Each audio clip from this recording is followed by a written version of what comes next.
ஹல்லேலூயா. இந்த நாளிலும் கூட கர்த்தருடைய வார்த்தைக்கு நேராக நாம் கடந்து செல்லுவோம், திருப்பிக் கொள்ளுவோம். யோசுவா தீர்க்கதரிசியின் புஸ்தகம் 5ஆம் அதிகாரம் 9ஆம் வசனம் இவ்விதமாய் சொல்லுகிறது. கர்த்தர் யோசுவாவை நோக்கி, இன்று எகிப்தின் நிந்தையை உங்கள் மேல் இராதபடிக்கு புரட்டி போட்டேன் என்றார். அதனால் அந்த ஸ்தலம் இந்நாள் வரைக்கும் கில்கால் எனப்படுகிறது. தேவனாகிய கர்த்தர் இஸ்ரவேல் ஜனங்களுக்கு பேசுகிற ஒரு வார்த்தையை தான் இந்த வசனத்தின் மூலமாக நாம் பார்க்கிறோம். அதாவது கர்த்தர் அந்த வசனத்தில் 2 காரியத்தை நமக்கு சுட்டி காட்டுகிறார். முதல் காரியம் நிந்தை, 2வதாக புரட்டி போடப்படுதல். நம்முடைய வாழ்க்கையிலே 2 விதமான காரியங்கள் காணப்பட வேண்டும். ஒன்று, நம்முடைய வாழ்க்கையில் காணப்படுகிற எல்லா நிந்தைகளும் நம்மை விட்டு நீங்குகிறது மாத்திரமல்ல, அந்த நிந்தை என்ன செய்யப்பட வேண்டுமா? என்ன செய்யப்பட வேண்டும்? புரட்டி போடப்பட வேண்டும். புரட்டி போடுதல் என்றால் நமக்கு நல்லா தெரியும். புரட்டி போடுதல் என்னது? ஒரு காரியம் நேராக இருக்கு, அதை அப்படியே என்ன பண்ணுறது? அப்சைட் டவுன், தலைகீழாக மாற்றுறது. ஆகவே தான் எஸ்தர் புஸ்தகத்தில் கூட வாசிக்கிறோம் 9ஆம் அதிகாரத்தில் முதல் வசனத்தில், இந்த காரியம் எப்படி முடிந்தது? மாறுதலாய் முடிந்தது. என்ன மாறுதலாய் முடிந்தது?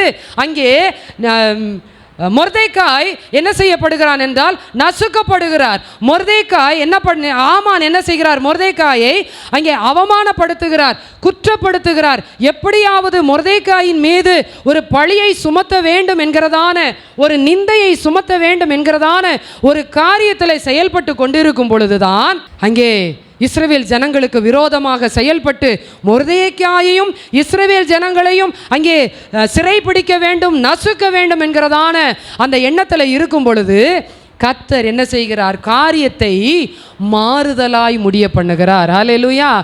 என்ன காரியம் நடக்கும்படியான திட்டம் பண்ணி இருக்கிறதோ ராஜா என்ன பண்ணிட்டாரு? கையெழுத்து போட்டுட்டார். ஆனா ஒரு இரவிலே கர்த்தர் அவ்வளவு காரியத்தையும் தலைகீழாக மாற்றி போட்டார். ஹல்லேலூயா. தானியேலுடைய வாழ்க்கையிலே பார்க்கும் பொழுது, தானியேல் அந்த பத்திரத்துக்கு கையெழுத்து வைக்கப்பட்டதென்று அறிந்த போதிலும், அப்ப பத்திரத்துக்கு கையெழுத்து வைக்கப்பட்டது என்னது? நிர்ணயமான காரியம், அதுதான் நிஜம், இதுதான் நடக்க போகிற ஒரு காரியம். ஆனால் நடந்த காரியம் என்ன? தேவனாகிய கர்த்தர் ஒரு இரவிலே தானியேலுக்கு நடக்க இருந்த காரியத்தை அப்படியே கர்த்தர் தலைகீழாய் மாற்றி போட்டார். எந்த மனிதர்கள் தானியேலை சிங்கக்கெபியில் போட்டார்களோ அந்த மனிதனை கர்த்தர் என்ன செய்தார்? சிங்கக்கெபியில் போட்டார். இதுதான் புரட்டி போடுகிற ஒரு அனுபவம். நம்முடைய வாழ்க்கையிலே எல்லா விதமான சூழ்நிலைமைகளை கர்த்தர் புரட்டி போடுகிற ஒரு காரியத்தை நாம் இந்த வேளையில் இந்த வசனத்தின் மூலமாக நாம் அறிந்து கொள்ள வேண்டியதாக இருக்கிறது. இஸ்ரவேல் ஜனங்களை குறித்து தேவனாகிய கர்த்தர் யோசுவா மூலமாக சொல்லுகிறார், நான் என்ன செய்கிறேன் என்றால், இஸ்ரவேல் ஜனங்களுக்கு விரோதமாக இருக்கிற, இஸ்ரவேல் ஜனங்கள் மேல் இருக்கிற எல்லா நிந்தையையும் நான் என்ன செய்கிறேன்? புரட்டி போடுகிறேன். இப்போ பேசுகிறத பார்த்தா நீங்கள் புரட்டி போட்டு வந்திருக்கிற மாதிரி இருக்கு. நாங்களே அப்படிதாங்க வந்திருக்கோம், எங்களையே புரட்டி எடுத்திருக்கு. கர்த்தர் சொல்லுகிறார், எல்லாவற்றையும் நான் மாற்றப் போகிறேன். ஹல்லேலூயா. எல்லாவற்றையும் நான் மாற்றப் போகிறேன். வசனம் தெளிவாய் சொல்லுகிறது, இன்று எகிப்தின் மேல் இருந்த நிந்தையை யார் மேல் இராதபடிக்கு? யார் மேல? உங்கள் மேல்னா அங்க வசனத்தின்படி சொல்லுவோம். இப்ப யார் மேல? வசனத்தின்படி. உங்கள் மேல்னா யாரை சொல்லுகிறார்? இஸ்ரவேல் ஜனங்களை சொல்லுகிறார். யாருடைய நிந்தை? எகிப்தின் நிந்தை இப்ப யார் மேல இருக்குது? இஸ்ரவேல் ஜனங்கள் மேல இருக்குது. ஏன் நிந்தை இல்லை? இஸ்ரவேல் யாரோ ஒருத்தருடைய நிந்தை என் மேல இருக்குது. அதைத்தான் கர்த்தர் சொல்லுகிறார், இஸ்ரவேல் ஜனங்களாகிய என் ஜனமே, இன்று நான் என்ன செய்ய போகிறேன் என்றால், எகிப்தின் நிந்தையை உங்கள் மேல் இராதபடிக்கு இன்று நான் அதை என்ன செய்யப்பட போகிறேன்? புரட்டி போட போகிறேன். அநேக நேரங்களில் நம்முடைய வாழ்க்கையில் நடக்கிற பிரச்சனைகள், நம்முடைய வாழ்க்கையில் நடக்கிற போராட்டங்கள், நம்முடைய வாழ்க்கையில் நாம் எதிர்த்து சந்திக்கிற காரியங்களை பார்க்கும் பொழுது, ஏன் என்னுடைய வாழ்க்கையில் இந்த காரியம்? நான் எப்படி இருக்கிறேன்? நல்லா தான் இருக்கேன். நான் யாருக்குமே என்ன செய்யலை? தீங்கு செய்யலை. சொல்லுங்க, இதெல்லாம் நம்ம சொல்கிறது தானே. யாருக்குமே என்ன பண்ணலை? தீங்கு பண்ணல, என்னுடைய சிந்தையில கூட நான் தீங்கு நினைக்கல.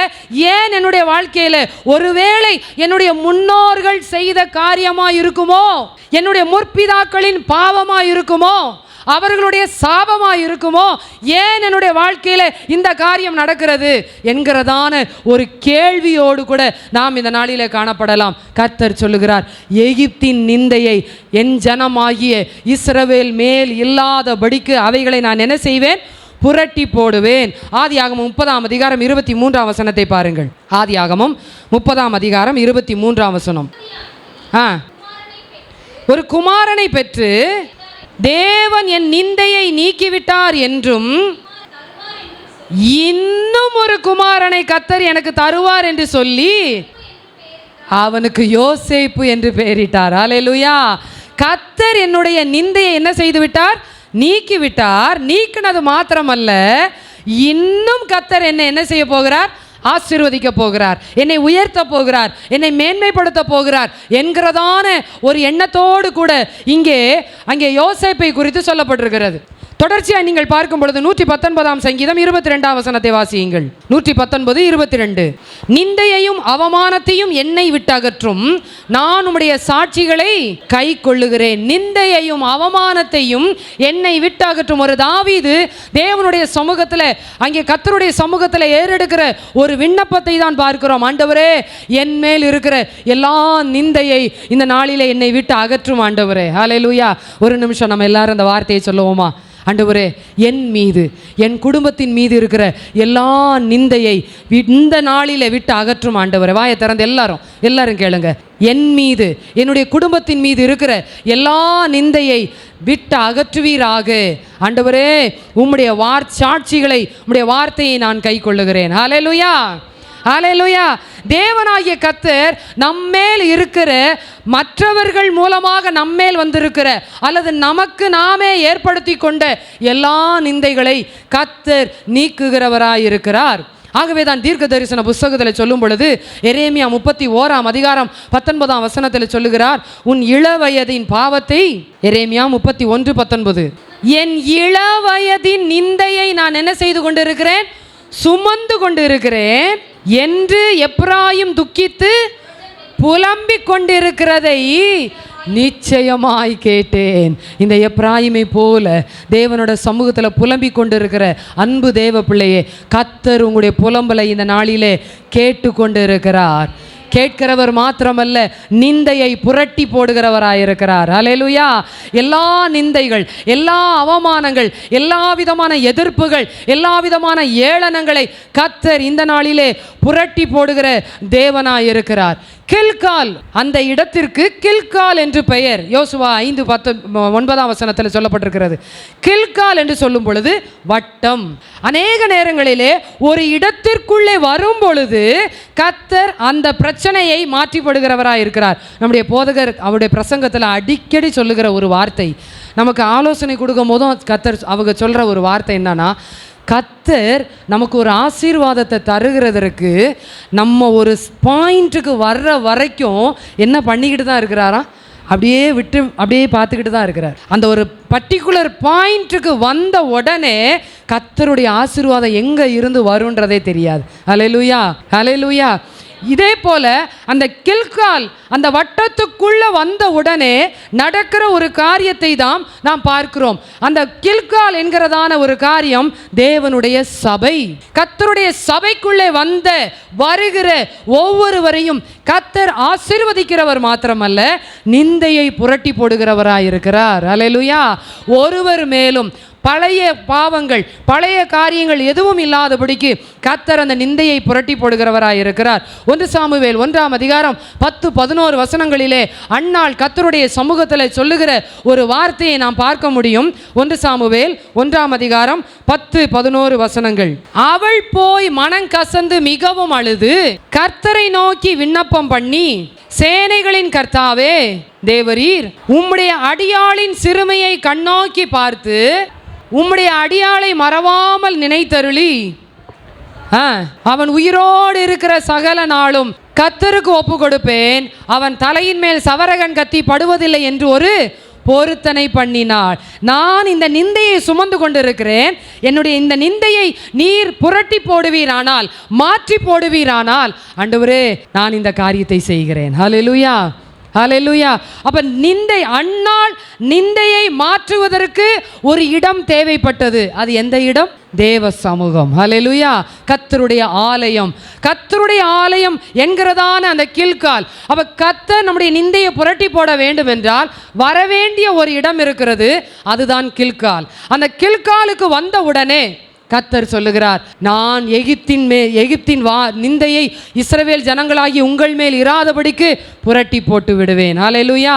இந்த கில்காலின் அனுபவம் நமக்கு என்ன கற்றுக் கொடுக்கிறது என்கிறதை பார்க்கும் பொழுது, கர்த்தர் எளிதாக நம்மேல் இருக்கிற எல்லா நிந்தைகளை அவர் புரட்டி போடுவதற்கு வல்லமை உள்ளவராய் இருக்கிறார். முதல் காரியம், இந்த கில்காலிலே நடக்கிற காரியத்தை நாம் பார்க்கலாம். யோசுவா 5ஆம் அதிகாரம் 2ஆம் வசனத்தை பார்ப்போம்.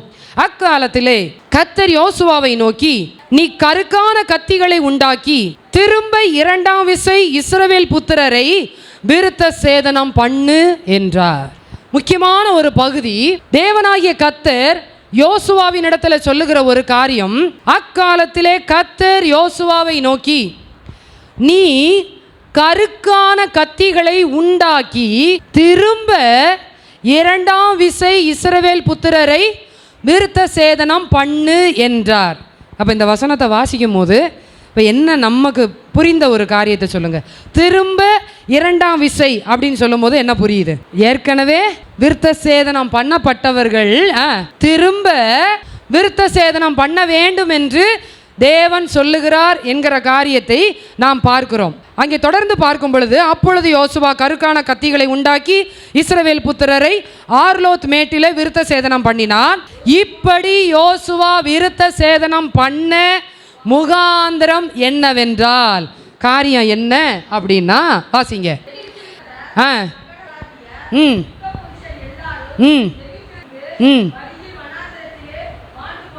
வழியில் வனாந்தரத்திலே மாண்டு போனார்கள். யார் இவங்கெல்லாம்?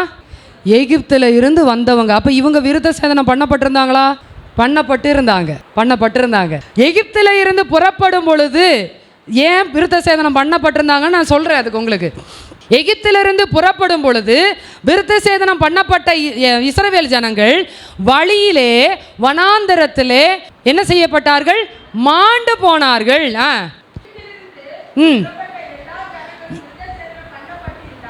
எகிப்திலிருந்து புறப்பட்ட எல்லா இஸ்ரவேல் ஜனங்களும் விருத்த சேதனம். எல்லாரும் சொல்லலாமே சத்தத்தை உயர்த்தி. எல்லாரும் வேற வேற லாங்குவேஜில் பைபிள் வச்சுருக்கீங்களோ? வேற வேற மொழியில். எல்லாரும் தமிழ் பைபிள் தானே வச்சுருக்கிறீங்க. ஹல்லேலூயா. அப்போ தமிழ் பைபிள் வச்சிருக்கிற எல்லாரும், வாசிக்க தெரிஞ்ச எல்லாரும் அந்த வசனத்தை திரும்ப பின்னாடி சொல்லுங்க. எகிப்திலிருந்து எல்லா ஜனங்களும். அப்போ ஒருத்தர் கூட விருத்த சேதனம் பண்ணாம இல்லை. சரி, அடுத்து, அவர்கள் எகிப்திலிருந்து புறப்பட்ட பின்பு வழியில் வனாந்தரத்தில் பிறந்த சகல ஜனங்களும் விருத்த சேதனம் பண்ணப்படாமல். புரிஞ்சிருச்சா? இதனால தான் இப்போ யோசுவாட்ட ஆண்டவர் சொல்லுகிறாரு, எப்பா ஏற்கனவே பார்ன் கிறிஸ்டியனாக வந்தவங்கள்லாம் இருக்காங்க, இப்போ இடையில சேர்ந்தாங்கல்ல, அவங்க இன்னும் என்ன செய்யப்படலை? விருத்த சேதனம் பண்ணப்படலை. அதனால் நீ என்ன பண்ணு, நான் அவர்களுக்கென்று கொடுக்க வேண்டிய அந்த ஆசீர்வாதத்தை சுதந்தரிப்பதற்கு, நான் அவர்களுக்கென்று வைத்திருக்கிற நன்மையை சுதந்தரிப்பதற்கு, அவர்களுக்கென்று வைத்திருக்கிற அந்த வாக்குத்தத்த தேசத்தை சுதந்தரிப்பதற்கு, இந்த இடையில வந்தாங்கல்ல இவங்கெல்லாம் விருத்த சேதனம் பண்ணப்படலைன்னா எங்கே போக முடியாது?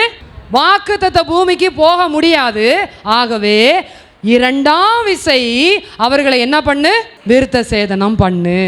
சில நேரங்களில் நம்ம சொல்லுவோம், எங்கள் அம்மா அப்பாலாம் சர்ச்சுக்கு போகிறவங்க தான், அப்பா அம்மா சர்ச்சுக்கு போனோன்னா நம்ம என்ன செய்ய போய்ட்டுருவோமா?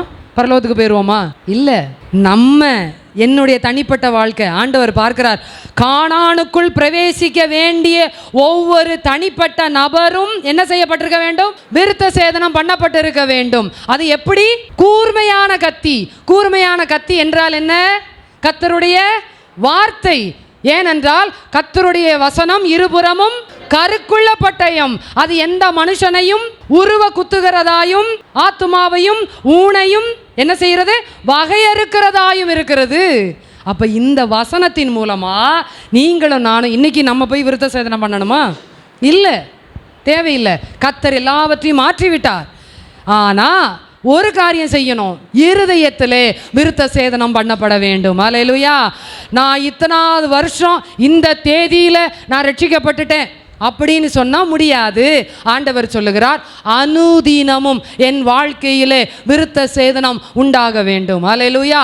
அனுதினமும் என் வாழ்க்கையிலே அவருடைய வார்த்தையை கொண்டு அகற்றப்பட வேண்டிய விருத்த சேதனம் என்பது நுனித்தோல் வெட்டுகிற அனுபவம், அதாவது கட்டிங் த வேஸ்ட் என்ற அர்த்தம். அப்போ என் வாழ்க்கையில் என் இருதயத்தில் இருக்கிற தேவையற்ற, கர்த்தருக்கு பிரியமில்லாத, அருவருப்பான, கர்த்தர் வெறுக்கிற எல்லா காரியங்களையும், ஒருவேளை இந்த வருஷம் ஆரம்பத்தில் நான் பரிசுத்தத்தோடு நான் நுழைந்தேன், உண்மை. ஆனால் இடைப்பட்ட காலத்தில் என் இருதயத்தில் மாசு, கரை, கஷ்டம், எல்லா விதமான குற்றங்கள், பாவங்கள், அக்கிரமங்கள், மீறுதல்கள் வந்திருக்கும். இவ என்ன செய்யணும்னா, ஆலயத்துக்கு வந்திருக்கிறனா அவருடைய வார்த்தையினாலே என்ன செய்யப்பட வேண்டும்? விருத்த சேதனம் பண்ணப்பட வேண்டும். யோசுவா கர்த்தருடைய ஆசாரியன். அப்போ ஆசாரியனுடைய வாயிலிருந்து வருகிற வார்த்தை நம்ம என்ன பண்ணுகிறது? விருத்த சேதனம் பண்ணுகிறது. அப்போ அந்த விருத்த சேதனம் பண்ணப்படும் பொழுது இப்போ கர்த்தர் சொல்லுகிறார், விருத்த சேதனம் பண்ணப்பட்ட யாவரும் எங்கே போவார்கள்? கானானுக்குள் போவார்கள். ஹல்லேலூயா.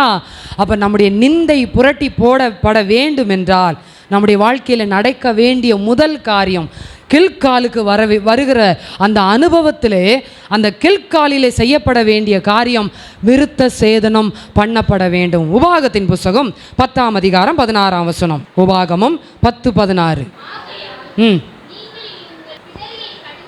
நீங்கள் இனி உங்கள் பிடரியை கடினப்படுத்தாமல் எதை விருத்த சேதனம் பண்ணணுமா? இருதயத்தின் நுனித்தோலை. அப்போ பாவம் எங்கே உண்டாகிறது? இருதயத்தில். ஏனென்றால் மார்க் சுவிசேஷத்தில் சொல்லப்பட்டிருக்கிறது, அங்கே இருதயத்துக்குள்ளே இருந்து வருகிறதே மனுஷனை என்ன செய்கிறது? தீட்டுப்படுத்துகிறது. அப்போ ஒருவனுடைய இருதயத்திலிருந்து வருகிற காரியங்கள் நம்மை தீட்டுப்படுத்துகிறது.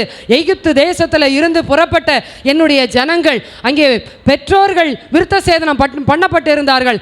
ஆனால் இந்த இடையிலே வந்த பிள்ளைகள் விருத்த சேதனம் பண்ணப்படவில்லையே.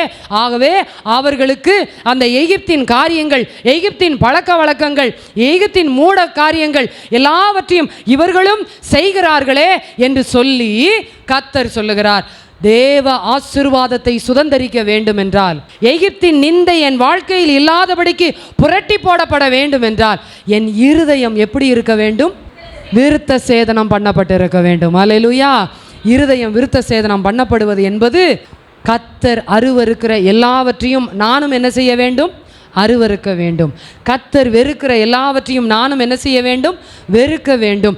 கர்த்தர் உதறி தள்ளுகிற எல்லாவற்றையும் நாமும் என்ன செய்ய வேண்டும்? உதறி தள்ள வேண்டும். ஆகவே தான் அவர் சொல்லும் பொழுது சொல்லுகிறார், நான் பரிசுத்தர் ஆகையால் நீங்களும் எப்படி இருக்கணும்? நான் கடவுள், அதனால் நான் இப்படி தான் இருப்பேன், நீங்கள் எப்படி வேணாலும் இருங்க சொல்லலை. நான் பரிசுத்தர் ஆகையால் நீங்களும் எப்படி பரிசுத்தர்? எனக்கு ஏற்ற பரிசுத்தர். அல்லேலூயா. அப்ப அந்த பரிசுத்தத்தை கர்த்தர் எதிர்பார்க்கிற வரைக்கும், அந்த பரிசுத்தம் என் வாழ்க்கையில வர்ற வரைக்கும், என் வாழ்க்கையில நிந்தை நான் சுமந்து கொண்டு தான் இருக்கிறேன். இஸ்ரவேல் ஜனங்கள் கில்கால் வரும் வரைக்கும் அவர்கள் மேல் என்ன இருந்தது? நிந்தை இருந்தது. கில்கால் வந்த உடனே ஆண்டவர் சொல்லுகிறார், இந்த நாளிலிருந்து எகிப்தின் நிந்தையை உங்கள் மேல் இராதபடிக்கு புரட்டி போட்டேன். அல்லேலூயா. எரேமியா தீர்க்கதரிசியின் புத்தகம் 4ஆம் அதிகாரம் 4ஆம் வசனத்தை வாசியுங்கள். எரேமியா 4:4. சீயோனில் மீதியாயிருந்து எருசலேமில் தரித்திருந்து என் உக்கிரம் அக்கினியை போல எழும்பி தவிப்பார் இல்லாமல் எரியாதபடிக்கு உங்களை விருத்த சேதனம் பண்ணி உங்கள் இருதயத்தின் நுனித்தோலை என்ன செய்யுங்கள்? நீக்கி போடுங்கள். இஸ்ரவேல் ஜனங்களுக்கு கர்த்தர் சொல்லுகிற வார்த்தையை பாருங்க. உன்னுடைய தவிப்பு, நான் என்ன செய்வது என்று சொல்லி நீ தவித்து கொண்டு இருக்கிற அந்த தவிப்பு உன் உக்கிரம் அக்கினியை போல எழும்பி அவிப்பார் இல்லாதபடிக்கு ஒன்றுமில்லாமல் போக பண்ண வேண்டும் என்றால் உன்னுடைய இருதயத்தின் நுனித்தோலை என்ன செய்து நீக்கி போடு. 6:10 வாசிங்க.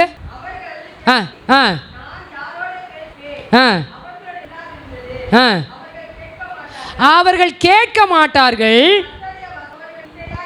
இப்போ கர்த்தருடைய வசனம் தான், ஒரு நிமிஷம், கர்த்தருடைய வசனம் தான் நம்ம என்ன செய்கிறதா, விருத்த சேதனம் பண்ணுது. ஆனால் கர்த்தருடைய வசனத்தை கேட்கலனா அதுவே நமக்கு எப்படி மாறுது? கர்த்தருடைய வசனம் அவர்களுக்கு நிந்தையா இருக்கிறது, அதின் மேல் அவர்களுக்கு. ஆமாம், கர்த்தருடைய வசனம் வரும்பொழுது, ஆண்டவரே இதில் நான் எந்த இடத்துல சரி பண்ண வேண்டும் ஆண்டவரே, இது எந்த இடத்துல என்னை நான் கர்த்தாவே சீர்தூக்கி பார்த்து விருத்த சேதனம் பட வேண்டிய காரியங்களை விருத்த சேதனம் பண்ணி, இன்றைக்கி அநேக நேரங்களில் கர்த்தருடைய வசனம் வரும்போதே நமக்குள்ளே என்ன தாட் வருதுன்னா, இது எனக்கு இல்லை, இது எனக்கு இல்லை. ஆசீர்வாத வார்த்தை வந்தால் இது எனக்கு, வாக்குத்தத்த வசனம் வந்தால் இது எனக்கு, எச்சரிப்பு, கண்டிப்பு, உணர்த்துதல் இவைகள் வந்தால் யாருக்கு? யாரோ ஒருவருக்கு. அப்படி இல்லை, கர்த்தருடைய வசனம் வரும் பொழுது, ஆண்டவரே உம்முடைய ஆசீர்வாதத்தையும் உம்முடைய நன்மையையும் நான் சுதந்தரிப்பதற்கு நான் என்ன செய்ய வேண்டும்? விருத்த சேதனம் பண்ணப்பட வேண்டும். இந்த விருத்த சேதனம் பண்ணப்படுவதற்கு என்னுடைய இருதயத்தின் நுனித்தோலை சுத்தம் செய்வீராக. அல்லேலூயா. வாசியுங்கள் ரோமருக்கு எழுதின நிருபம் 2ஆம் அதிகாரம் 28, 29 வசனங்கள். வேகமாக எடுத்து வாசியுங்கள். ரோமர் 2ஆம் அதிகாரம் 28, 29. ஆதலால் புறம்பாக யூதனானவன் யூதன் அல்ல, புறம்பாக மாம்சத்தில் செய்யப்படும் விருத்த சேதனமும் விருத்த சேதனம் அல்ல. அடுத்து, உள்ளத்திலே யூதனானவனே யூதன், எழுத்தின்படி உண்டாகாமல் ஆவியின்படி இருதயத்தில் உண்டாகும் விருத்த சேதனமே விருத்த சேதனம். இப்படிப்பட்டவனுக்குரிய புகழ்ச்சி மனுஷராலே அல்ல, தேவனாலே உண்டாயிருக்கிறது. அல்லேலூயா.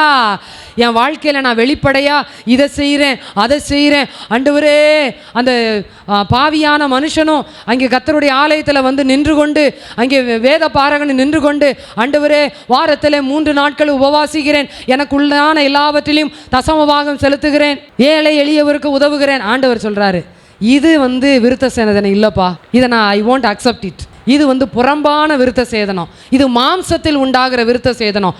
உள்ளத்தில் உண்டாகிற விருத்த சேதனம் என்ன தெரியுமா? பாவியாகிய என்மேல் கிருபையாயிரும் ஆண்டவரே. அல்லேலூயா. பாவியாகிய என்மேல் உம்முடைய முகத்தை கூட பார்க்க துணியாத அளவிற்கு நான் பாவியாயிருக்கிறேன், என்னுடைய பாவத்தை மன்னியும். அல்லேலூயா.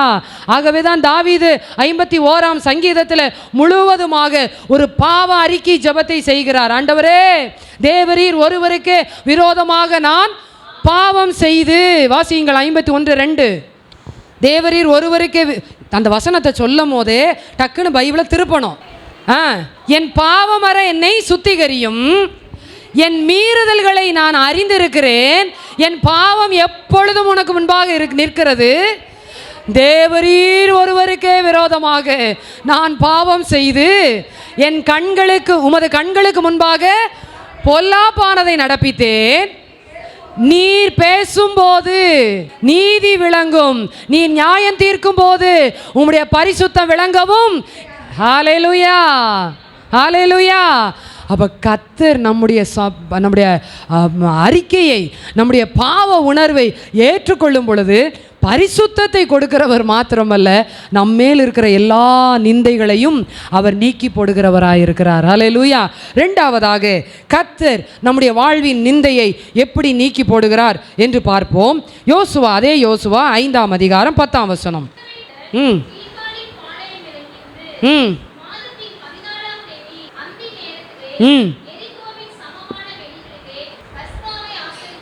ரெண்டாவதாக கில்காலிலே நடக்கிற ஒரு காரியம் என்னவென்றால், இஸ்ரவேல் புத்திரர் கில்காலில் பாளையம் இறங்கி இருந்து மாதத்தின் 14ஆம் தேதி அந்தி நேரத்திலே எரிகோவின் சமனான வெளிகளிலே பஸ்காவை ஆசரித்தார்கள்.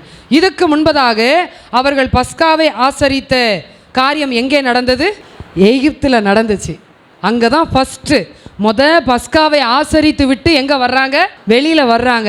இதுதான் செகண்ட் டைம், 2வது முறையாக கர்த்தர் நான் அனுபவிக்க வேண்டிய, நான் எனக்காக ஆயத்தம் பண்ணி வைக்கப்பட்டிருக்கிற அந்த ஆசீர்வாதத்தை, அந்த வாக்குத்தத்தத்தை நிறைவேற்றுவதற்கு, நான் அடைவதற்கு முன்பதாக தேவனாகிய கர்த்தர் விரும்புகிறது கில்காலிலே கர்த்தருடைய சமூகத்திலே கர்த்தருடைய ஆலயத்திலே பஸ்காவை ஆசரிக்க வேண்டும். அல்லேலூயா.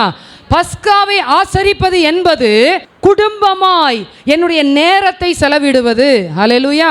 ஆகவேதான் மாதத்திலே நாம் ஒரு வாரத்திலே என்ன செய்கிறோம் என்றால் திருவிருந்தை ஆயத்தம் பண்ணி வைத்திருக்கிறோம். ஏன்? சபையாய் ஐக்கியப்படுவதற்காக.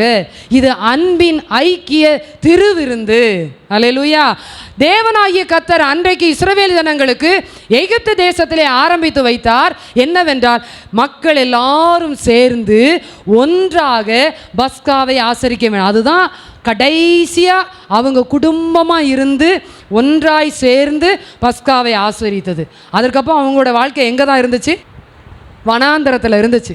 வனாந்தரத்தில் தான் ஒருத்தர் நடக்கிறாங்க, திரும்ப டென்ட்டு போட வேண்டியது, டென்ட் அவுக்க வேண்டியது, இப்படியே அவங்களுடைய வாழ்க்கை.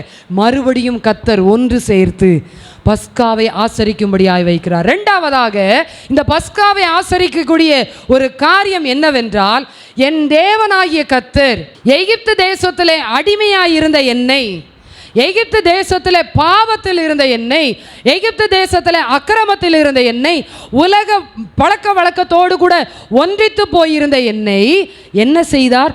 மீட்டெடுத்து கொண்டு வந்தார் என்பதை நினைவு கூறுவதற்காக. ஹல்லேலூயா. இந்த நாளிலும் நாம் திருவிருந்தை எதற்காக நாம் ஆயத்தப்படுத்தி அதை நாம் கடைபிடிக்கிறோம்? திருவிருந்து என்பது என்னது?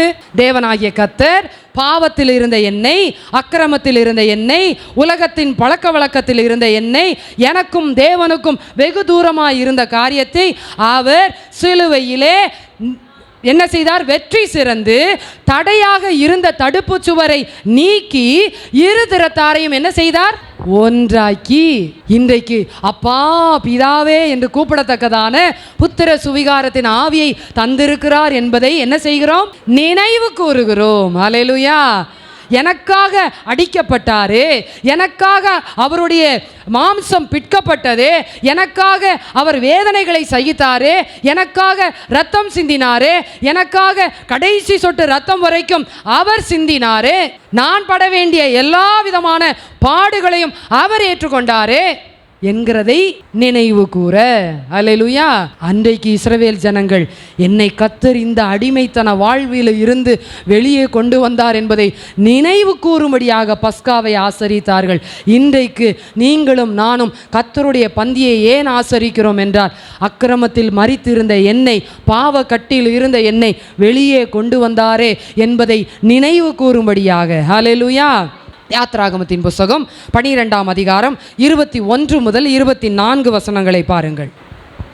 உங்கள் குடும்பங்களுக்கு தக்கதாக உங்களுக்கு ஆட்டுக்குட்டியை தெரிந்தெடுத்து கொண்டு பஸ்காவை அடித்து இரண்டிலும் தெளியுங்கள். விடியற்காலம் வரைக்கும் உங்களில் ஒருவரும் வீட்டு வாசலை விட்டு புறப்பட வேண்டாம். கர்த்தர் எகிப்தியரை அதம் பண்ணுவதற்கு கடந்து வருவார். அந்த இடத்துல நிப்பாட்டுங்க. கர்த்தர் எகிப்தியரை அதம் பண்ணுவதற்கு எப்ப கடந்து வருவார்? அதுக்கு முந்தின வசனம் வாசித்தோமே, கடைசி வசனம் வார்த்தை என்னது? இரண்டிலும் தெளியுங்கள், விடியற் காலம் வரைக்கும் உங்களில் ஒரு வீட்டு வாசலை விட்டு புறப்பட வேண்டாம். அடுத்த வசனம், கர்த்தர் எகிப்தியரை அதம் பண்ணுகிறதற்கு. இது எந்த சிச்சுவேஷன்ல இந்த வார்த்தை சொல்லப்படுகிறது? பஸ்காவை ஆசரிக்கிற அந்த நேரத்தில் கர்த்தர் இந்த இஸ்ரவேல் ஜனங்களுக்கு இந்த வார்த்தையை கொடுக்கிறார்.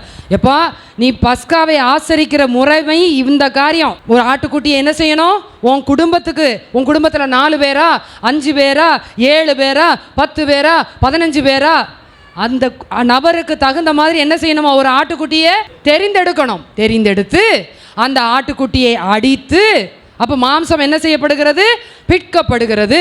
அடுத்து ரத்தத்தை எடுத்து, ரத்தம் சிந்தப்படுகிறது. அந்த ரத்தத்தை எடுத்து கிண்ணியில் இருக்கிற கிண்ணத்தில் எடுத்து நிலைக்கால்களில் பூசி, இதையெல்லாம் செய்யும் போது யாருமே வீட்டில் இருந்து என்ன செய்யக்கூடாது? வெளியில் வரக்கூடாது. ஏன் அப்படின்னா அடுத்த வசனம், கர்த்தர் எகிப்தியரை ஆதம் பண்ணுகிறதற்கு என்ன செய்வாரா? அப்ப இது எந்த நேரத்துல நடக்குது? பஸ்கா உள்ள ஆசரித்து கொண்டிருக்கிற நேரத்துல வெளியில என்ன நடக்குதா? வெளியில என்ன நடக்குது? எகிப்தியரை கர்த்தர் ஆதம் பண்ணி கொண்டிருக்கிறார். ஹல்லேலூயா.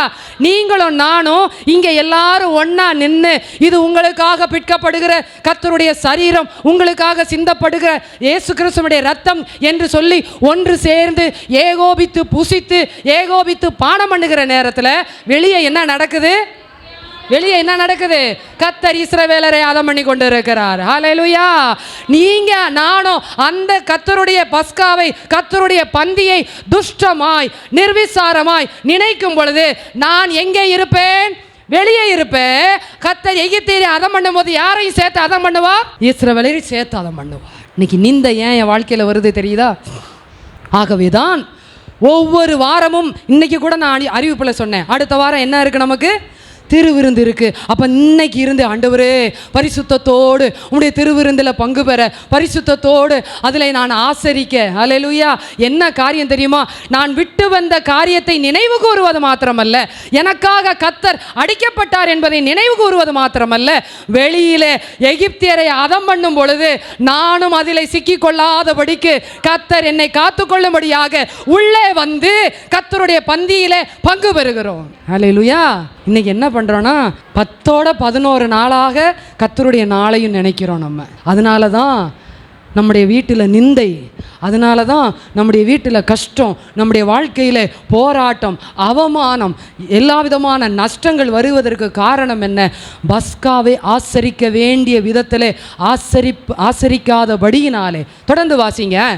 நிலையின் மேற்சட்டத்திலும் வாசலின் நிலைக்கால்கள் இரண்டிலும் அந்த இரத்தத்தை காணும்போது கர்த்தர், ரெண்டு காரியம் நடக்குது. ஒன்று, வெளியில இருக்கிற எகிப்தியனை கர்த்தர் அதம் பண்ணுகிறார். உங்களுக்கு விரோதமாக செயல்படுகிற எல்லா சத்ருவின் கிரியைகள், எல்லா மனுஷீக காரியங்கள், வானமண்டலத்தில் உள்ள பொல்லாத ஆவிகளின் கிரியைகள், எல்லா விதமான பிசாசின் கிரியைகளை தேவனாகிய கர்த்தர் அதம் பண்ணுகிறது மாத்திரமல்ல, உள்ள இருக்கிற நமக்கு என்ன பண்றாரா? நான் ரத்தத்தை வாங்கி அந்த அப்பத்தை வாங்கி நான் புசிக்கும் போது என்னுடைய நெத்தியில என்ன பூசப்படுகிறது? கர்த்தருடைய ரத்தம் பூசப்படுகிறது. இப்ப நான் வெளியே போகும்போது சங்கார தூதன் என்னைய பார்த்தா, இது ரத்தம் பூசப்பட்ட ஆடு, இது ரத்தம் பூசப்பட்ட நபர், இவனை நான் தொடக்கூடாது. ஹல்லேலூயா. சங்கார தூதன் என்ன செய்வானா? கடந்து விலகி ஓடி போவானா. ஹல்லேலூயா.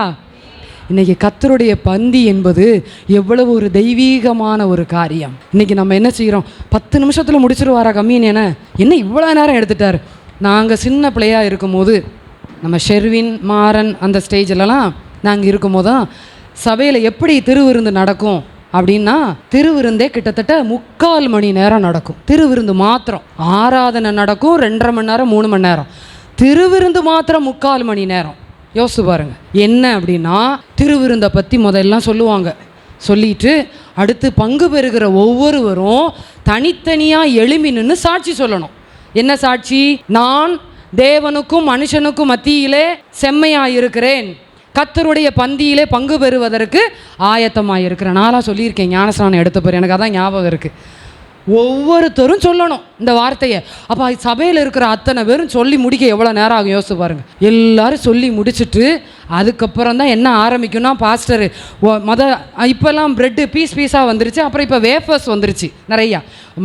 அதாவது டெக்னாலஜி வளர வளர ஸ்பிரிச்சுவலும் எப்படி மாறிக்கிட்டே இருக்குன்னா, டெக்னாலஜி ஐ வாண்ட் அக்செப்ட். அது அது அது ஒவ்வொருத்தருடைய காரியம், எனக்கு தெரியல. அது எனக்கும் ஆண்டவருக்கும் அப்படி வச்சுக்கிட்டேன் நான். இப்போ அது டெக்னாலஜி இப்போ எங்கே வந்துருச்சுன்னா ஸ்பிரிச்சுவல் லைஃப்லேயும் வந்துருச்சு. கொரோனா காலத்தில் வந்து ஆன்லைன், இப்போ எங்கேயாவது ஏதாவது ஆன்லைன் இருக்கான்னு பாருங்கள். ஆனால் சர்ச்சு மட்டும் ஆன்லைன், ப்ரேயர் மட்டும் ஆன்லைன், எல்லாமே பைபிள் ஸ்டடி ஆன்லைன். ஆனால் மீதி எல்லாமே இப்போ எதில் நடக்குது? ஆஃப்லைன். ஸ்கூலு, காலேஜஸ்ஸு, ஆஃபீஸு எல்லாமே ஆஃப்லைன் தான். ஆனால் சர்ச்சு மட்டும் இன்னும் எங்கே போய்கிட்டு இருக்குது? ஆன்லைன். ஏன்னா டெக்னாலஜி வளர்ந்துருச்சு. இதுக்கு நம்ம ஒரு சாக்கு போக்கு வச்சுருக்கோம். அதெல்லாம் சரி. அதை முடித்ததுக்கப்புறம் எப்படி வாங்கணும்னா, இப்படி கையை வச்சு, இந்த கையை இப்படி வச்சு இப்படி தான் வாங்கணும்.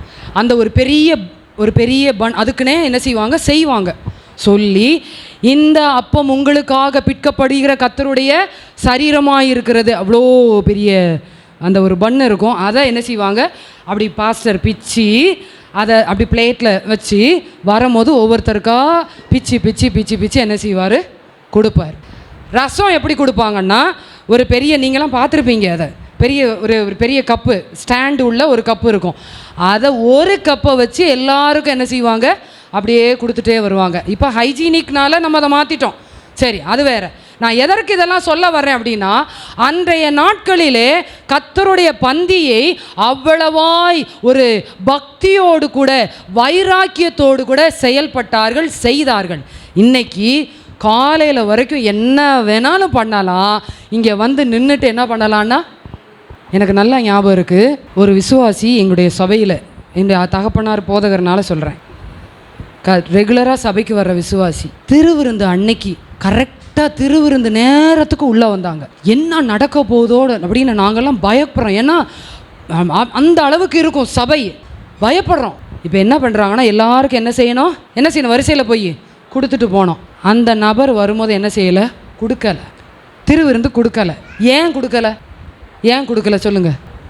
நீங்கள்லாம் சொல்லுவீங்க லேட்டாக வந்தது, சுத்திகரிக்கப்படலை. ஏன்னா சனிக்கிழமை சுத்திகரிப்பு ஜெபம் உண்டு சபையில்.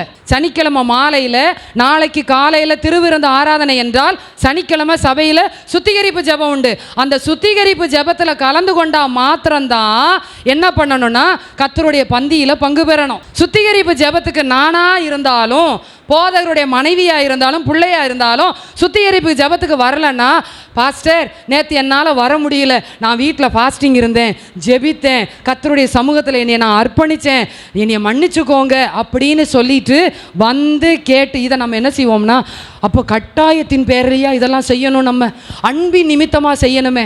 கட்டாயத்தின் பேரில் செய்த காலத்தில் கிறிஸ்தவம் சரியாக போய் கொண்டிருந்தது. இன்றைக்கு எல்லாம் அப்படியே லீனியண்டாக போன காலத்தில் எல்லாமே தாறுமாறாக போயிடுச்சு. கர்த்தருடைய பந்திக்குரிய பயபக்தி இல்லை, கர்த்தருடைய பந்திக்குரிய அந்த ஒரு முக்கியத்துவம் இல்லை. எல்லாமே நிர்விசாரம். பந்தி, ஆண்டவரே பரிசுத்தத்தோடு உம்முடைய பந்தியில் நான் என்ன செய்ய வேண்டும், பங்கு பெற வேண்டும். வாசியுங்கள் 1 கொரிந்தியர் 5ஆம் அதிகாரம் 7-8 வசனங்கள். 1 கொரிந்தியர் 5ஆம் அதிகாரம் 7-8 வசனங்கள். நீங்கள் புளிப்பில்லாதவர்களாய் இருக்கிறபடியே புதிதாய் பிசைந்த மாவாய் இருக்கும்படிக்கு பஸ்காவை ஆசரிப்பதற்கு முன்பதாக நான் என்ன செய்ய வேண்டும், நான் புளிப்பில்லாதவர்களாய் இருக்கிறபடி, நான் இயேசு கிறிஸ்துவின் இரத்தத்தினாலே கழுவப்பட்டபடியினாலே என்னுடைய இருதயத்தில் இருக்கிற எல்லா பழைய மாவு அனுபவங்களை நான் என்ன செய்ய வேண்டுமாம், களைந்து போட்டு, ஏனெனில் பஸ்காவாகிய கிறிஸ்து நமக்காக பலியிடப்பட்டிருக்கிறாரே. 8ஆம் வசனம் வாசிங்க. ஆதலால் பழைய புளித்த மாவோட அல்ல, என்னெல்லாம் சுத்திகரிக்கப்படணும், துர்க்குணம் பொல்லாப்பு என்னும் புளித்த மாவோடு அல்ல, துப்புரவு உண்மை என்னும் புளிப்பில்லாத அப்பத்தோட பண்டிகை ஆசரிக்க கடவோம். அல்லேலூயா. நான் சொன்னேன் தெரியுமா, திருவிருந்து ஆராதனைக்கு முன்பதாக சுத்திகரிப்பு ஜெபம் இருக்கணும். இந்த சுத்திகரிப்பு ஜெபத்தில் என்னன்னா, வந்து பாஸ்டர்கிட்ட பாவ அறிக்கை பண்ணுறதில்ல, ஆண்டவரே இவங்களோட எனக்கு மனக்கசப்பு, எங்கள் வீட்டில் இவங்க கிட்ட நான் பேச மாட்டேன், சண்டை போட்டுட்டேன், நான் இவங்களோட நான் ஒப்புரவாகுகிறேன், என் அன்பை வெளிப்படுத்துகிறேன், என்னுடைய எல்லா கசப்பின் அனுபவங்களை நீக்கி போடுகிறேன். கர்த்தருடைய பந்தியில் பங்கு பெறும் பொழுது ஒருவருக்கொருவர் விரோதம் இல்லாமல், ஒருவருக்கொருவர் சண்டை இல்லாமல், ஒருவருக்கொருவர் அங்கே கோபதாபங்கள் இல்லாமல், என் வாழ்க்கையில் பரிசுத்தத்தோடு கூட, உண்மையோடு கூட, நீதியோடு கூட, எவ்வளோ காரியம் இருக்கு பாருங்க. ஆகவேதான் இயேசு கிறிஸ்து கல்வாரி சிலுவையில் தொங்கிக் கொண்டு இருக்கும் பொழுது ஒரு வார்த்தையை சொன்னார். அவர் நினைச்சிருந்தா எத்தனை பேர் மேலே கோவப்பட்டிருக்கலாம், யோசிச்சு பாருங்க. இயேசு கிறிஸ்து நினைச்சிருந்தாருன்னா எத்தனை பேர் மேலே கோவப்பட்டிருக்கலாம். அவர் மொத தோட்டத்தில் வந்து காட்டி கொடுத்த யூதாஸ்ல இருந்து ஆரம்பித்து கடைசியாக விழாவில் ஈட்டியை குத்தி ஜீவன் இருக்கா இல்லையான்னு பார்த்தான் பாருங்க, அவன் வரைக்கும் கர்த்தர் கோவப்பட்டிருந்திருக்கலாம். ஆனால் ஒரே ஒரு வார்த்தை சொன்னார். என்ன சொன்னார் தெரியுமா? பிதாவே இவர்களை மன்னியும், தாங்கள் செய்கிறது இன்னதென்று அறியாமல் செய்கிறார்கள். ஹல்லேலூயா.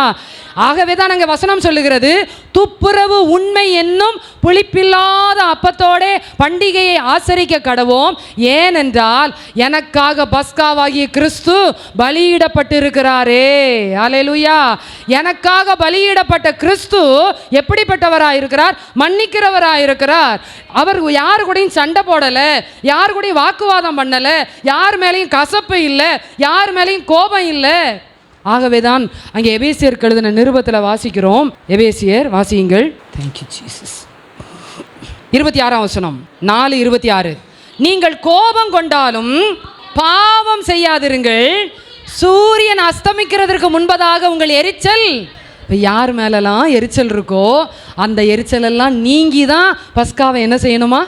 அண்ணன் மேலே, அக்கா மேலே, தம்பி மேலே, கணவர் மேலே, மனைவி மேலே, பிள்ளைகள் மேலே, மாமியார் மாமனார் மேலே, யார் மேலெல்லாம் எரிச்சல், யார் மேலெல்லாம் கோபம், யார் மேலெல்லாம் சண்டை எல்லாம் இருக்கோ போய் கையை கொடுத்து, இயேசு கிறிஸ்துவின் அன்பினாலே நான் உங்களை என்ன செய்கிறேன்?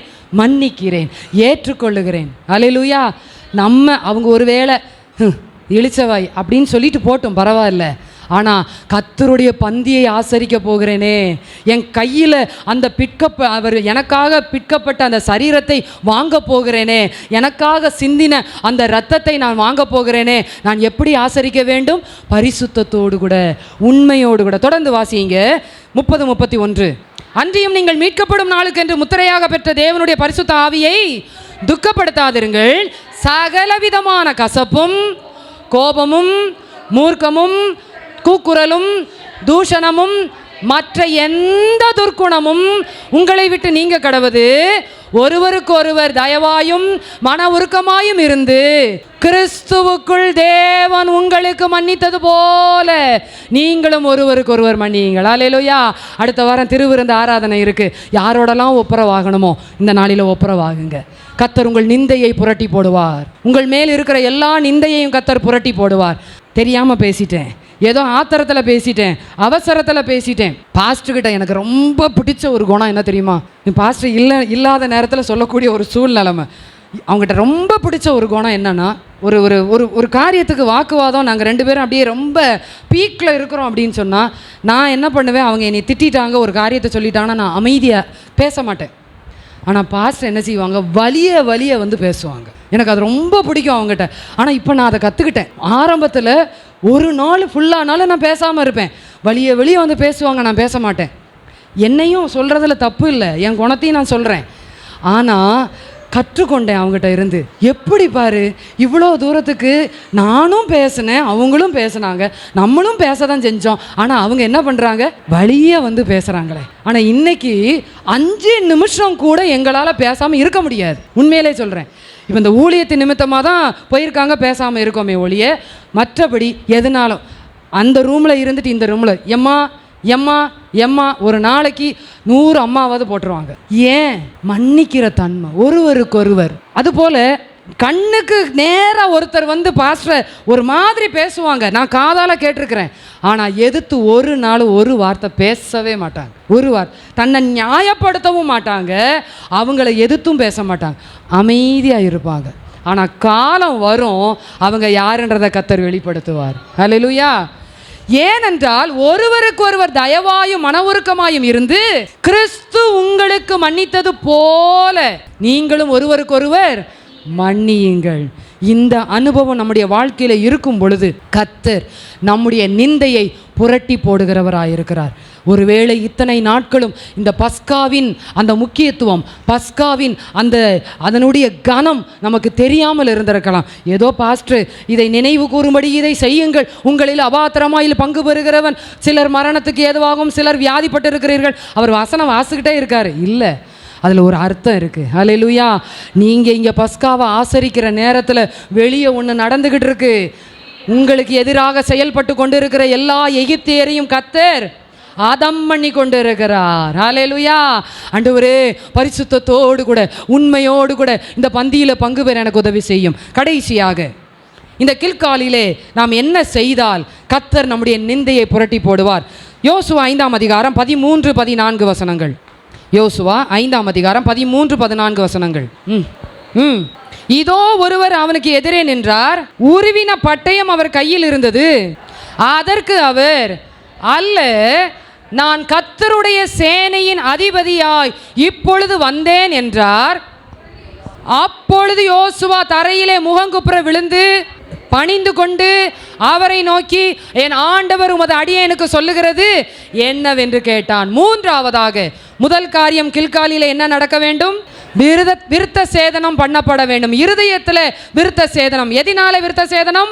வசனத்தினால விருத்த சேதனம் பண்ணப்பட வேண்டும். இரண்டாவது, கில்காலில் என்ன நடக்க வேண்டும்? பஸ்கா ஆசரிக்கப்பட வேண்டும்.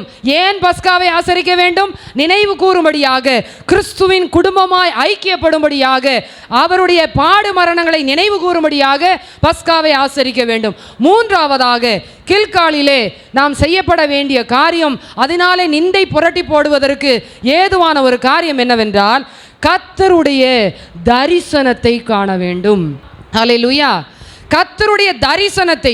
இதுவரைக்கும் இந்த யோசுவா தேவனாகிய கர்த்தரை அவர் தரிசிக்கவே இல்லை, அவருடைய சத்தத்தை மாத்திரம்தான் கேட்டுக்கொண்டிருந்தார்.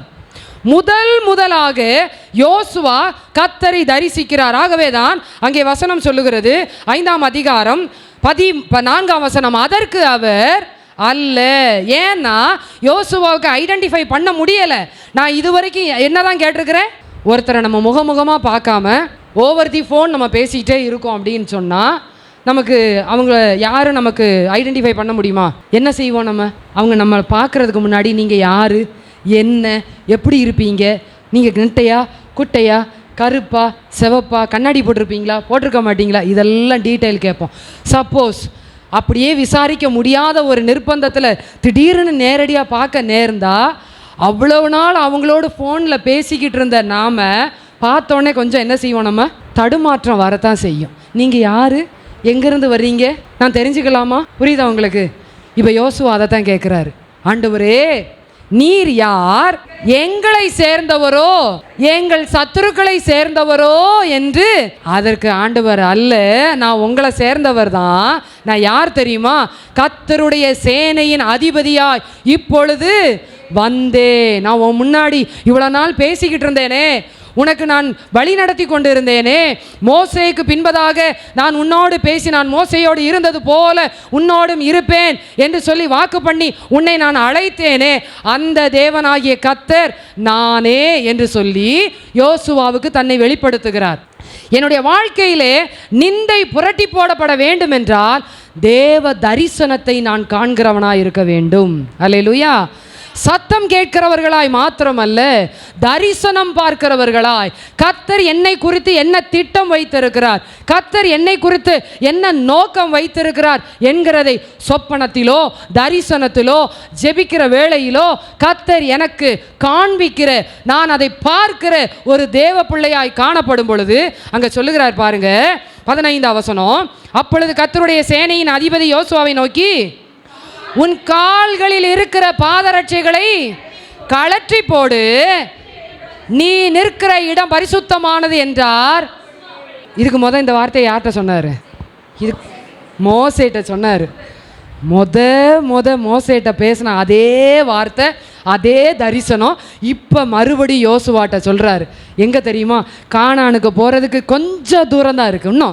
இன்னும் எரிகோ ஆயி, அவ்வளோதான். இந்த ரெண்டையும் மேற்கொண்டுட்டாங்கன்னா எங்கே போயிடலாம்? உள்ள கானானுக்குள்ளே போயிடலாம். இந்த இடத்துல வச்சு சொல்கிறாரு, இப்போ தரிசனம் ஆகிறார். ஹல்லேலூயா. அந்த இடத்துல தான் தரிசனமாகி கர்த்தர் சொல்லுகிறார், நான் எகிப்தின் நிந்தையை உன்மேல் இராதபடிக்கு என்ன செய்வேன்? புரட்டி போடுவேன், அதை நான் மாற்றி போடுவேன். அதாவது நல்லது என்றால் அதை புரட்டி போட்டால் என்னது? கெட்டது. அப்போ நிந்தை அதை புரட்டி போட்டால் என்னது? நன்மை, ஆசீர்வாதம், ஜெயம், சுகம், அல்லேலூயா, சமாதானம். அப்போ ஒரு நன்மையை புரட்டி போட்டால் தீமை, அப்போ நிந்தையை புரட்டி போட்டால் நன்மை. அல்லேலூயா. தேவனாகிய கர்த்தர் சொல்லுகிறார், நீ என்னுடைய தரிசனத்தை பார்க்கும் பொழுது நான் என்ன செய்வேன்? உன்னுடைய நிந்தையை புரட்டி போடுவேன். வாசியுங்கள், யோவான் எழுதின சுவிசேஷம் 20ஆம் அதிகாரம் 14-15 வசனங்கள். யோவான் 20. இயேசு நிற்கிறதை கண்டாள், ஆனாலும் அவரை இயேசு என்று அறியாதிருந்தாள். இயேசு அவளை பார்த்து, ஸ்திரீயே ஏன் அழுகிறாய், யாரை தேடுகிறாய் என்றார். அவரை தோட்டக்காரன் என்று எண்ணி, ஐயா நீர் அவரை எடுத்துக்கொண்டு போனதுண்டானால் அவரை வைத்த இடத்தை எனக்கு சொல்லும், நான் போய் அவரை எடுத்துக்கொள்வேன் என்றார். இயேசு அவளை நோக்கி, மரியாளே. தரிசனமான உடனே தேவனாகிய கர்த்தர் முதலாக செய்கிற ஒரு காரியம், என்னை பெயர் சொல்லி அழைக்கிறார். அல்லேலூயா. யோசுவாவுக்கு தரிசனமான உடனே யோசுவாவே, மோசேக்கு தரிசனமான உடனே மோசே. அல்லேலூயா. ஆபிரகாமுக்கு தரிசனமான உடனே ஆபிரகாமே. இன்றைக்கு மரியாளுக்கு தரிசனமான உடனே மரியாளே. அல்லேலூயா. யாராவது ஒருத்தர் இனிய கூப்பிட மாட்டாங்களா? நம்ம ஏங்கிக்கிட்டு இருக்கோம். இன்னைக்கு கர்த்தர் சொல்லுகிறார், நான் தரிசனம் ஆவேன் என்றால் உன்னை பெயர் சொல்லி அழைப்பேன். உன்னை பெயர் சொல்லி அழைத்திருக்கிற கர்த்தர் நான் அல்லவா? மரியாளே என்றார். அவள் திரும்பி பார்த்து ரபூனி என்றாள். அதற்கு போதகரே என்ற அர்த்தமாம். தொடர்ந்து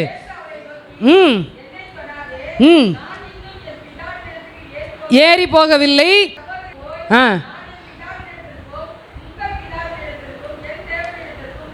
உங்கள் தேவனிடத்திற்கும் ஏறி போகிறேன் என்று சொல்லு என்றார். கர்த்தர் தரிசனமானார். உங்களுக்கென்று எதை செய்ய போகிறாரோ, என்ன திட்டம் வைத்திருக்கிறாரோ அப்படியே கர்த்தர் வெளிப்படுத்துவார். அல்லேலூயா. ஆபிரகாமுக்கு தரிசனமானார். ஆபிரகாமே, பிள்ளையாண்டான் மேல் கையை போடாதே, அங்கே ஒரு ஆட்டுக்குட்டி இருக்கு, அதை எடுத்து பலி செலுத்து. அல்லேலூயா.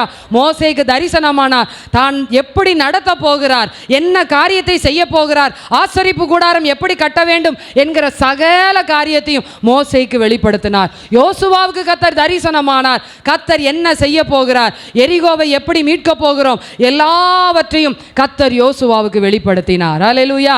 மரியாளுக்கு தரிசனமானார். அதன் பின்பதாக அவர் என்ன செய்ய போகிறார் என்பதை வெளிப்படுத்தினார். அல்லேலூயா. தேவனாகிய கர்த்தர் தரிசனமாவார் என்றார். உங்களுக்கென்று வைத்திருக்கிற சகல திட்டங்களையும் அவர் வெளிப்படுத்துவார். அல்லேலூயா. வேற யாரும் உங்களுக்கு சொல்லணும்னு அவசியமே இல்லை. நீங்கள் யார்கிட்டையும் போய் கேட்கணும்னு அவசியமே இல்லை. என்ன செய்ய, இந்த காரியத்தில் நான் என்ன பண்ண, இந்த காரியத்தில் நான் எப்படி செய்ய. அன்னாள் கேட்டுக்கொண்டு இருக்கிற வரைக்கும் பிள்ளை இல்லை. அன்னாள் கேட்டுக்கொண்டு இருக்கிற வரைக்கும் எல்கானாவை பார்த்து எனக்கு பிள்ளை தாரும், பிள்ளை தாரும், பிள்ளை தாரும், பதிலே இல்லை. அவன் ஒரே ஒரு பதிலை சொன்னான், 10 குமாரரை பாரிக்கிலும் நான் உனக்கு. அவ்வளோதான் அவரால் சொல்ல முடியும். ஆனால் என்னைக்கு அன்னாள் கர்த்தருடைய சமூகத்தில் போய் நின்று எல்லாவற்றையும் சொன்னாலோ, கர்த்தர் ஏலியின் மூலமாய் தரிசனமானார். கர்த்தர் சொல்லுகிறார், நான் அடுத்த வருஷத்தில் இந்த நேரத்திலே உன் கையிலே ஒரு ஆண் பிள்ளையை வைத்திருப்பாய். அல்லேலூயா. கர்த்தர் தரிசனமாகிற அந்த கில்காலுக்கு வந்தோம் என்றால் என்னை குறித்து வைத்திருக்கிற சகலவற்றையும் அவர் வெளிப்படுத்துவார். அவர் வெளிப்படுத்தும் பொழுது என்னுடைய எல்லா நிந்தையையும் அவர் மாற்றி போடுவார். அல்லேலூயா. இனி உங்கள் மேல் நிந்தை இராது. இனி நீ அழுது கொண்டேராய். இனி ஒரு சாபமும் இராது. அல்லேலூயா. கர்த்தரே உனக்கு நித்திய வெளிச்சமாய் இருந்து அவரே நேர் வழியான பாதையிலே நடத்தி எங்கே கொண்டு வந்து நம்மை நிறுத்த வேண்டுமோ அங்கே கர்த்தர் நம்மை நிறுத்துவார். ஹல்லேலூயா.